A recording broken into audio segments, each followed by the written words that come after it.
Senang sekali saya bisa kembali melayani Anda dalam ibadah online. Hari ini saya akan menyampaikan firman Tuhan dengan tema Hadapi proses tanpa protes. Ibrani 12 ayat yang kelima sampai 13. Mari kita baca bersama-sama. Dan sudah lupakah kamu akan nasihat yang berbicara kepada kamu seperti kepada anak-anak? Hai anakku, janganlah anggap enteng didikan Tuhan, dan janganlah putus asa apabila engkau diperingatkannya.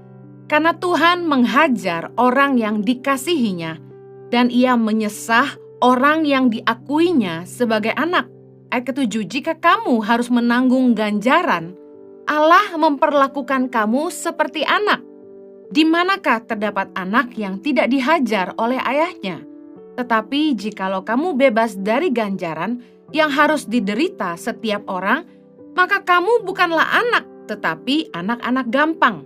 Selanjutnya, dari ayah kita yang sebenarnya kita beroleh ganjaran dan mereka kita hormati, kalau demikian bukankah kita harus lebih taat kepada Bapa segala roh supaya kita beroleh hidup? Sebab mereka mendidik kita dalam waktu yang pendek sesuai dengan apa yang mereka anggap baik, tetapi Dia menghajar kita untuk kebaikan kita, supaya kita beroleh bagian dalam kekudusannya.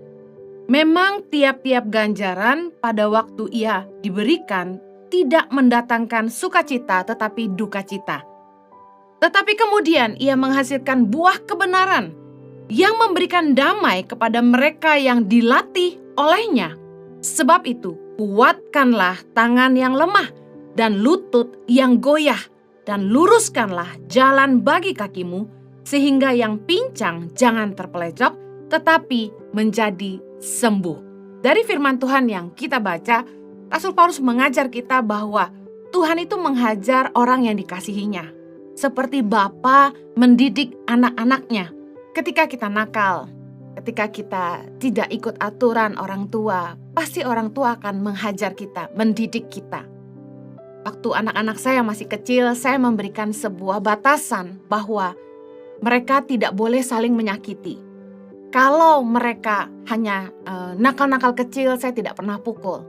Dan puji Tuhan, saya bersyukur sekali dikaruniai 3 anak kandung yang tidak nakal.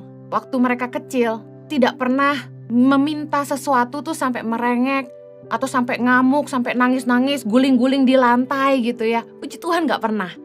Mereka kalau mau sesuatu tuh mereka tanya baik-baik. Mereka bilang, "Mama mahal ya?" Atau mereka akan bertanya dengan kata, "Boleh nggak?"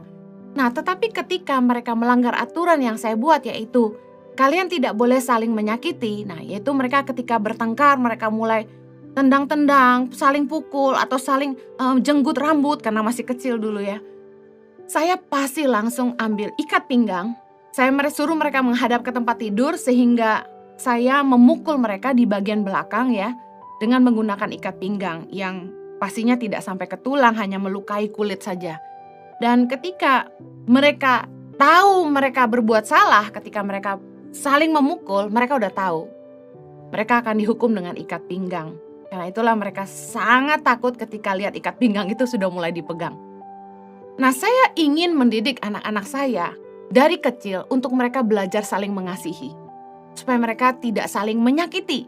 Saya percaya anak-anak saya tahu bahwa saya tidak memukul mereka karena saya membenci mereka, tapi karena saya mengasihi mereka dan saya ingin mendidik mereka. Sama sepertinya dengan Tuhan. Kalau dalam hidup kita mengalami ganjaran dari Tuhan, firman Tuhan katakan, ganjaran itu karena Allah memperlakukan kita sebagai anak. Seperti orang tua yang menghajar anaknya, demikianlah Bapa menghajar kita. Untuk apa? Supaya kita beroleh hidup. Supaya kita beroleh bagian dalam kekudusannya, kita belajar hidup kudus. Tuhan tidak mau hidup kita binasa. Tuhan ingin kita belajar di jalan kebenaran, hidup menyenangkan hati Tuhan. Pahami bahwa masalah itu datang dalam hidup kita. Disebabkan karena 3 hal. Yang pertama, kesalahan kita sendiri. Yang kedua, pencobaan dari iblis. Yang ketiga, ujian dari Tuhan. Nanti saya akan bacakan ayatnya. Setiap ada masalah datang dalam hidup kita, harusnya kita cek, apakah ini karena kesalahan kita sendiri? Contohnya, Yakobus 1 ayat 13 berkata gini, apabila seorang dicobai, janganlah ia berkata, pencobaan ini datang dari Allah. Sebab Allah tidak dapat dicobai oleh yang jahat, dan ia sendiri tidak mencobai siapapun. Tetapi tiap-tiap orang dicobai oleh keinginannya sendiri, karena ia diseret dan dipikat olehnya. Ayat 15. Dan apabila keinginan itu telah dibuahi, ia melahirkan dosa, dan apabila dosa itu sudah matang, ia melahirkan maut. Kita tahu firman Tuhan mengajarkan bahwa dosa itu melahirkan maut dalam hidup kita. Nah, ketika kita menghadapi masalah, jangan selalu melulu gini, ini gara-gara iblis nih. Ini pencobaan ini datang dari Tuhan nih. Kita nggak boleh ngomong gitu. Karena firman Tuhan berkata, Allah tidak dapat dicobai oleh si jahat, dan Allah sendiri tidak mencobai seorang pun. Nah, kita harus koreksi diri. Karena kita seringkali gini, waktu kita melakukan hal-hal yang kurang baik dalam hidup kita, kita nggak sadar bahwa ada konsekuensi yang mengikuti tindakan kita. Ketika kita buat keputusan yang tidak baik, akan ada konsekuensi dari keputusan yang kita ambil. Kita kadang-kadang lupa kita nabur apa. Lalu ketika kita harus menuai, kita tidak senang. Banyak orang yang ketika bekerja nggak sungguh-sungguh, malas-malasan, sering terlambat, hitungan waktu, bahkan tidak jujur, tidak melakukan yang terbaik. Tapi ketika mereka dipecat, mereka marah. Ketika mereka dipotong gajinya karena tidak mencapai target, atau karena mereka menghilangkan aset perusahaan, mereka marah. Banyak orang tidak suka ganjaran atas perbuatan. Masalah yang kita hadapi dalam hidup kita, salah satunya penyebabnya adalah kita sendiri.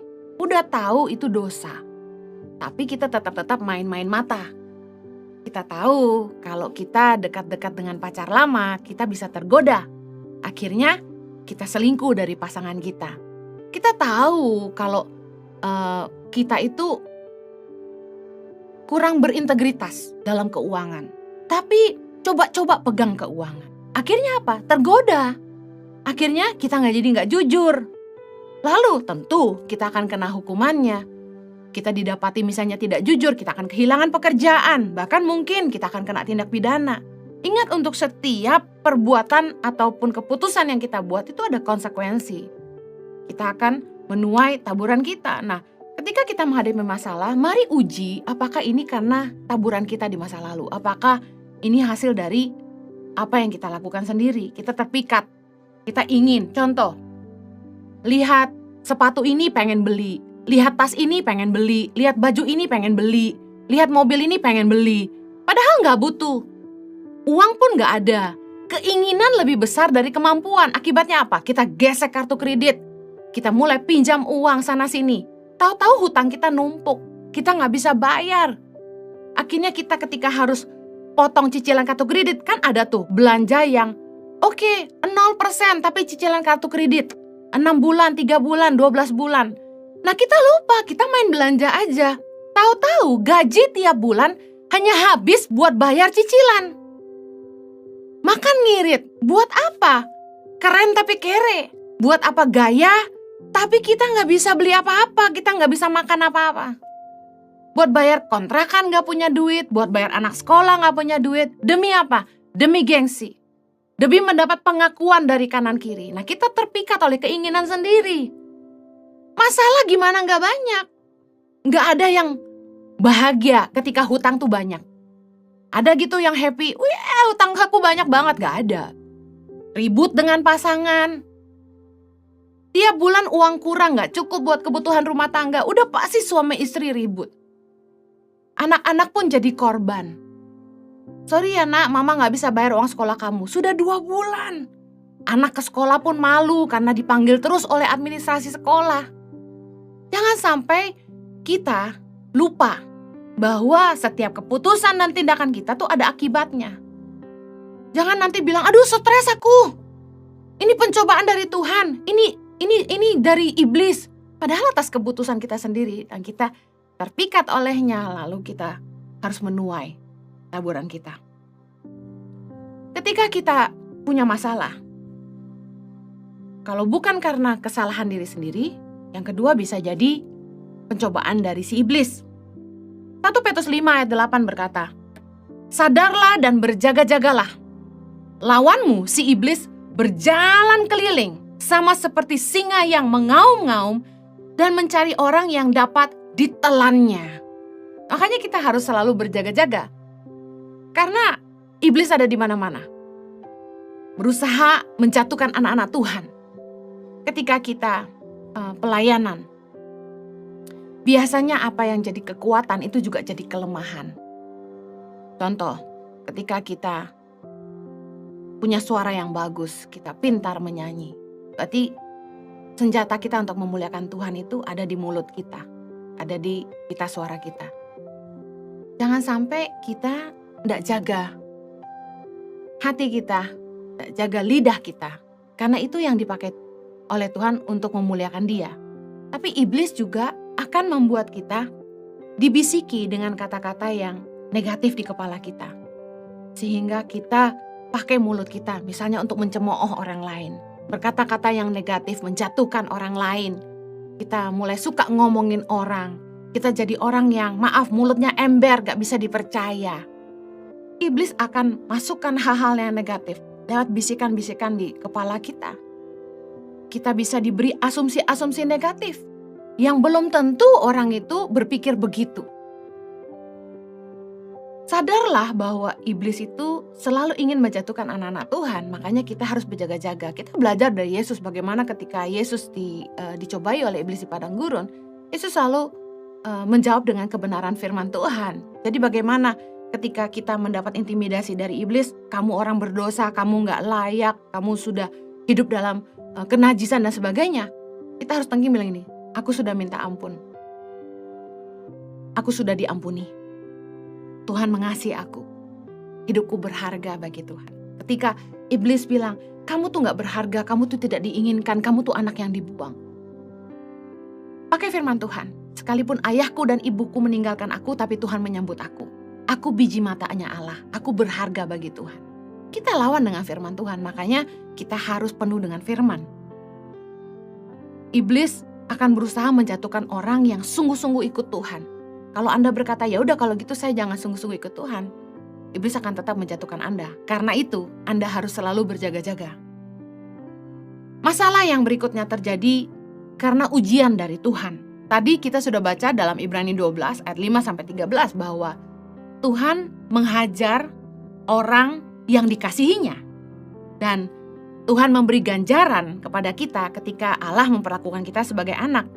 Berarti kita tahu bahwa ada proses ujian hidup yang memang diizinkan Tuhan datang dalam hidup kita. Tapi Ibrani 12 ayat 10 katakan gini, Dia menghajar kita untuk kebaikan kita. Kita harus tahu bahwa ketika Tuhan menguji kita, itu untuk kebaikan kita. Supaya kita beroleh bagian dalam kekudusannya. Tuhan proses kita, memurnikan kita, supaya kita boleh beroleh bagian dalam kekudusannya. Tuhan itu kalau mengizinkan proses ujian datang dalam hidup kita, Tuhan hanya ingin membentuk kita jadi indah. Dia ingin mengajarkan kita bagaimana kita belajar hidup dalam kebenaran, bagaimana kita belajar menguasai diri, bagaimana kita belajar menguasai lidah, bagaimana kita belajar bijak mengelola keuangan, bagaimana kita belajar memperlakukan orang lain dengan baik, bagaimana kita belajar mengampuni, bagaimana kita belajar mengasihi orang lain, bagaimana kita belajar kata hormat, belajar menghormati orang tua, menghormati semua orang. Kita belajar tidak memandang rendah kepada siapapun, tidak memandang muka, tidak membeda-bedakan. Banyak proses Tuhan yang membentuk kita tuh jadi indah. Kita yang egois, selfish, self-centered, kita belajar untuk mengutamakan kepentingan orang lain. Lewat proses lah Tuhan mengajar kita semua hal-hal ilahi. Dan ini yang pasti, Tuhan itu mengajar kita supaya kita itu rendah hati, supaya kita itu menghidupi kebenarannya dan belajar mengandalkan Dia. Saya ingin kita semua anak-anak Tuhan, mari bereaksi benar di masa sukar. Ketika Tuhan mengizinkan ada ujian dalam hidup kita, saya percaya tanda ujian dari Tuhan itu adalah ini. Kita akan mengalami penyertaan Tuhan di tengah-tengah badai kehidupan. Kita akan melihat pertolongan Tuhan dan keajaiban Tuhan di tengah-tengah penderitaan. Keluaran 14 ayat yang keempat berkata gini, Aku akan mengeraskan hati Firaun sehingga ia mengejar mereka. Dan terhadap Firaun dan seluruh pasukannya, aku akan menyatakan kemuliaanku sehingga orang Mesir mengetahui bahwa akulah Tuhan, lalu mereka berbuat demikian. Kalau kita baca ayat ini dan masih banyak ayat yang mengatakan bahwa Tuhan mengeraskan hati Firaun, pertanyaannya gini, Tuhan yang suruh Musa menghadap Firaun untuk mengizinkan bangsa Israel keluar dari Mesir. Tapi kenapa Tuhan juga yang mengeraskan hati Firaun? Mungkin Anda berharap orang tuamu atau atasanmu atau ada orang-orang yang Anda andalkan dalam hidupmu, yang Anda berdoa Tuhan akan pakai mereka untuk menolong hidupmu. Tuhan akan pakai mereka untuk mengangkat hidupmu. Engkau berharap mereka lah yang dipakai Tuhan untuk mengeluarkan engkau dari beban hutang dan lain sebagainya. Tapi justru orang-orang yang engkau andalkan ini yang kemudian mengecewakan engkau dan kemudian engkau berpikir kok Tuhan gak jawab doaku. Padahal gini, Tuhanlah yang mengeraskan hati mereka sehingga mereka tidak memberikan apa yang kita harapkan. Tujuannya apa? Supaya kita tidak belajar mengandalkan mereka, tapi mengandalkan Tuhan. Kita tidak mengandalkan orang kuat, tapi Tuhan yang hebat. Tuhan mau mengajar kita supaya kita hanya datang dan minta sama Tuhan, bukan jadi pengemis bagi manusia. Tuhan mau kita punya mental anak raja, bukan mental peminta-minta. Saya percaya ketika Tuhan mengeraskan hati Firaun dalam hidup kita, Tuhan mau menyatakan kemuliaannya bagi kita. Saya pernah cerita bagaimana saya pernah minta sama mama saya untuk meminjamkan saya uang membeli mobil Avanza waktu saya pulang ke Indonesia tahun 2006. Mama saya punya 4 mobil di garasinya, tapi satu pun tidak dikasih kepada saya. Padahal mama saya tahu saya butuh kendaraan di Jakarta. Akhirnya saya bilang, pinjamkan uang ma, saya beli mobil Avanza, nanti kalau rumah saya terjual saya ganti. Mama saya seperti Firaun yang dikeraskan hatinya.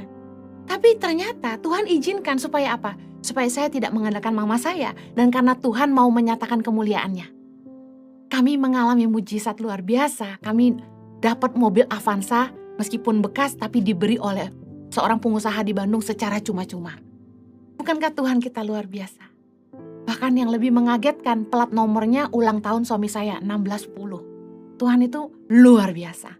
Jadi kalau dalam hidup kita, ketika kita di tengah-tengah masalah, tekanan, aduh hutang harus dibayar, uang sekolah anak harus dibayar, rumah cicilan harus dibayar, masih banyak lagi kebutuhannya. Kita ketemu orang yang kelihatannya baik, punya uang, dan kita berharap mereka lah yang akan berkati kita. Tapi ternyata mereka mengecewakan kita. Dengar baik, karena Tuhan ingin menyatakan kemuliaannya dalam hidupmu. Dia ingin menyatakan mujizatnya dalam hidupmu. Dan Tuhan mau engkau hanya mengandalkan Dia dan bukan mengandalkan manusia. Amen. Tuhan itu mengeraskan hati Firaun supaya Firaun bersama dengan pasukannya mengejar bangsa Israel bersama dengan Musa sampai ke Laut Merah. Dan apa yang terjadi? Tuhan buat mujizat, Laut Merah terbuka sehingga bangsa Israel bisa berjalan di atas tanah yang kering. Dan Tuhan sekali lagi mengeraskan hati Firaun dan pasukannya untuk mengejar bangsa Israel. Dan apa yang terjadi? Ketika Firaun dan pasukannya masuk ke Laut Merah, air laut yang terbelah tertutup kembali dan mereka semua mati tenggelam. Saya percaya ketika ada hal-hal yang kesannya, kok Tuhan ngizinin sih ini terjadi dalam hidup saya? Kok Tuhan ngizinin sih saya punya bos yang jahat gitu? Kok Tuhan ngizinin sih saya punya atasan yang kayak begini gitu, ngeselin gitu? Kok saya punya atasan yang gak adil, atasan yang begini? Kok saya punya orang tua yang begitu? Kok saya punya orang-orang yang jadi mentor kita, jadi pemimpin kita? Kok kayak gitu sih? Saya percaya karena Tuhan ingin menyatakan kemuliaannya. Bahkan saya amazed bagaimana ketika Tuhan mengirimkan 10 tulah kepada bangsa Mesir.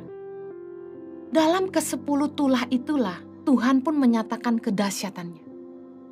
Di tengah-tengah masalah yang kita hadapin, mari buka matamu, sadarlah betapa keajaiban Tuhan, kedahsyatannya menyertai hidupmu. Seringkali ketika kita berada di tengah-tengah masalah, di tengah-tengah proses, yang jadi fokus kita tuh cuma masalah, aduh hidupku susah.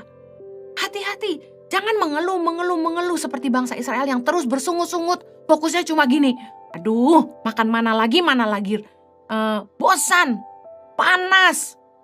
Baru-baru ini saya baru pulang dari Tanah Suci membawa grup ke Holy Land. Lagi musim panas, Juni-Juli. Panas sekali. Dan saya kebayang tuh kalau di padang gurun berapa derajat? Pasti di atas 40 derajat. Panasnya luar biasa. Saya bisa pahami kenapa mereka mengeluh. Tetapi sayangnya gini, mereka hanya fokus sama masalah.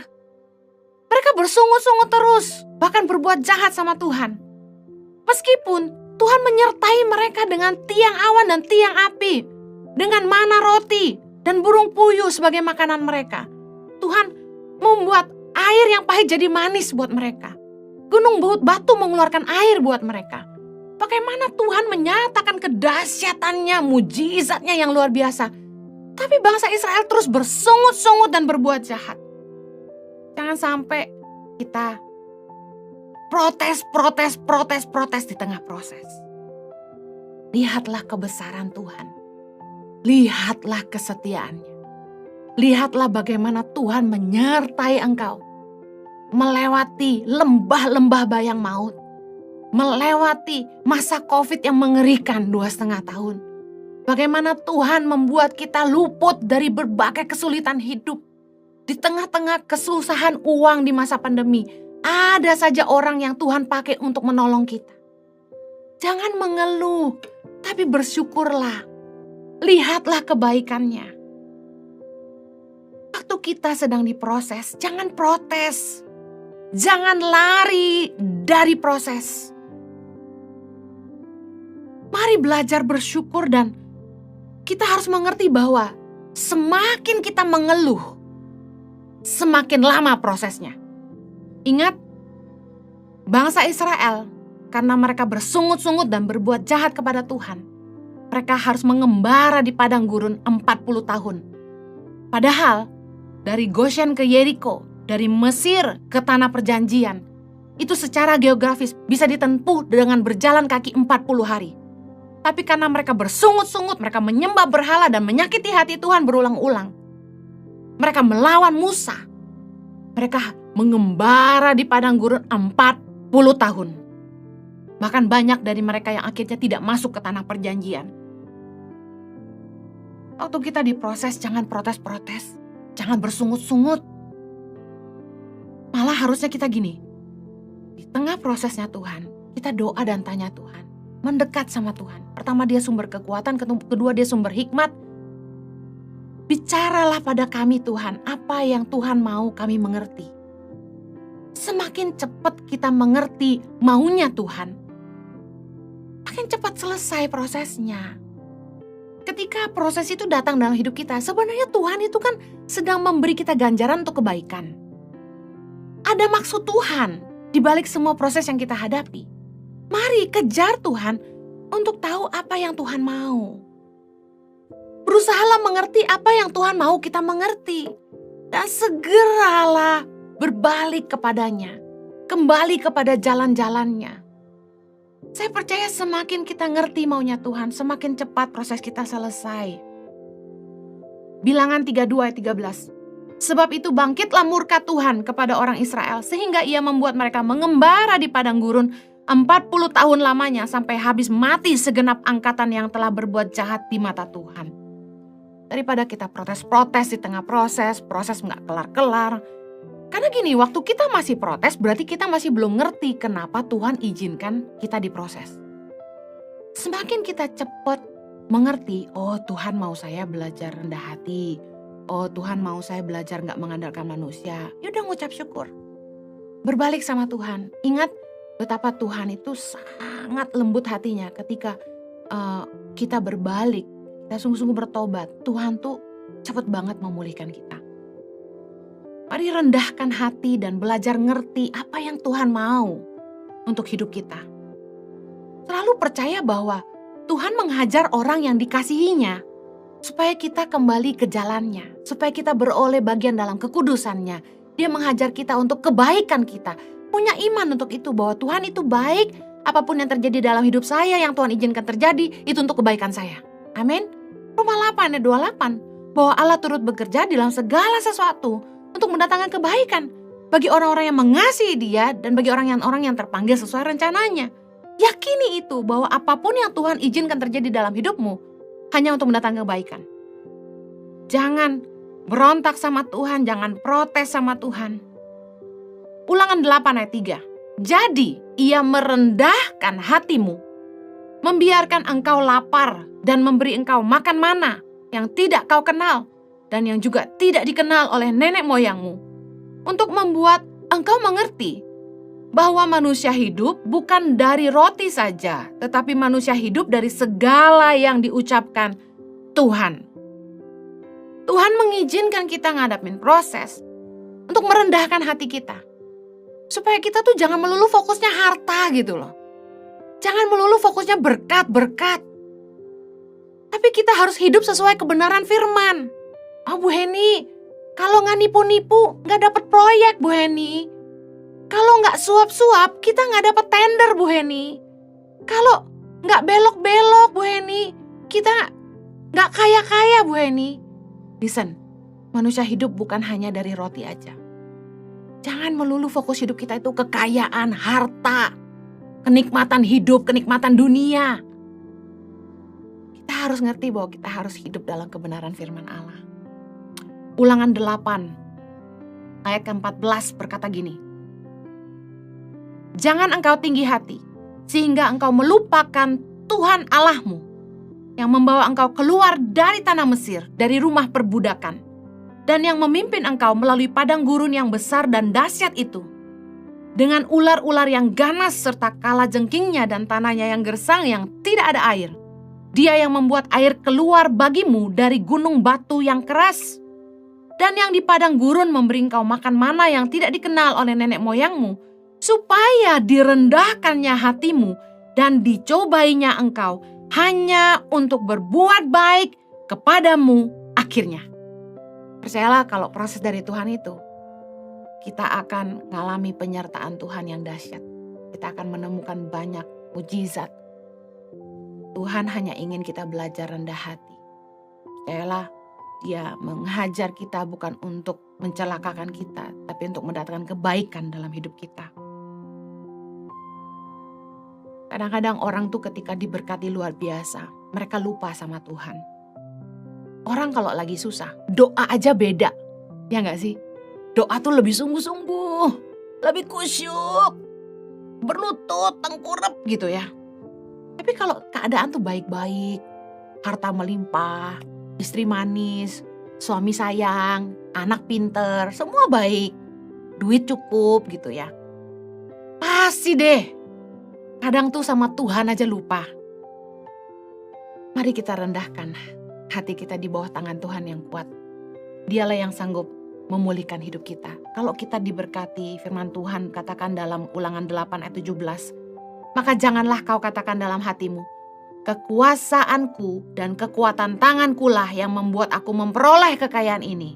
Wah, gue pinter, gue bangun pagi, gue kerja keras. No, ayat 18. Tetapi haruslah engkau ingat kepada Tuhan Allahmu, sebab Dialah yang memberikan kepadamu kekuatan untuk memperoleh kekayaan, dengan maksud meneguhkan perjanjian yang diikrarkannya dengan sumpah kepada nenek moyangmu seperti sekarang ini. Saya mau lompat mundur ke ayat 11, Ulangan 8. Hati-hatilah supaya jangan engkau melupakan Tuhan Allahmu dengan tidak berpegang pada perintah, peraturan, dan ketetapannya yang kusampaikan kepadamu pada hari ini. Nah, orang biasanya ketika mereka mulai kuat, mulai jaya, ternama, punya jabatan, kaya, harta melimpah, mereka mulai melupakan Tuhan yang telah memberikan kekuatan kepada mereka untuk memperoleh kekayaan. Mulai melupakan Tuhan tuh begini, mulai gak berpegang pada perintah-perintahnya, mulai merupakan firman-Nya, melupakan kebenarannya, mulai gak cari Tuhan, mulai hitung-hitungan. Aduh, ke gereja mulu, aduh males ibadah online, bosen. Mulai lupa sama Tuhan.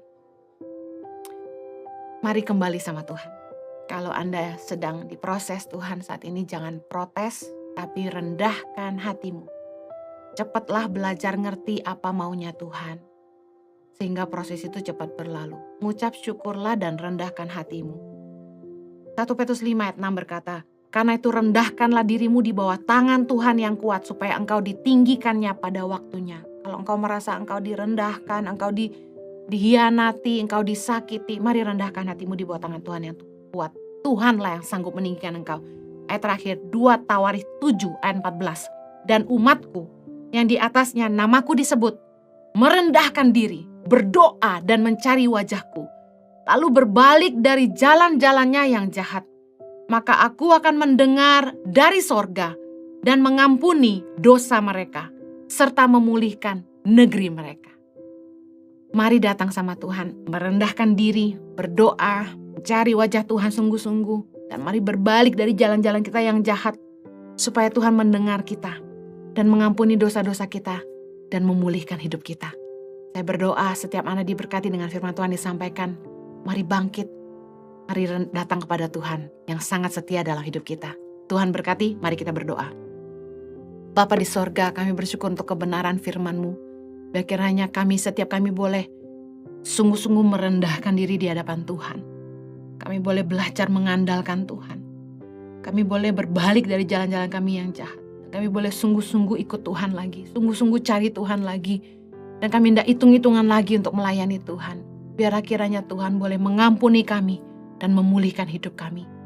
Terima kasih Tuhan, berkati umat-Mu dimanapun mereka berada. Kasih karunia-Mu menyertai mereka. Di dalam nama Yesus kami berdoa. Amen. Tuhan berkati, keep winning, God bless you.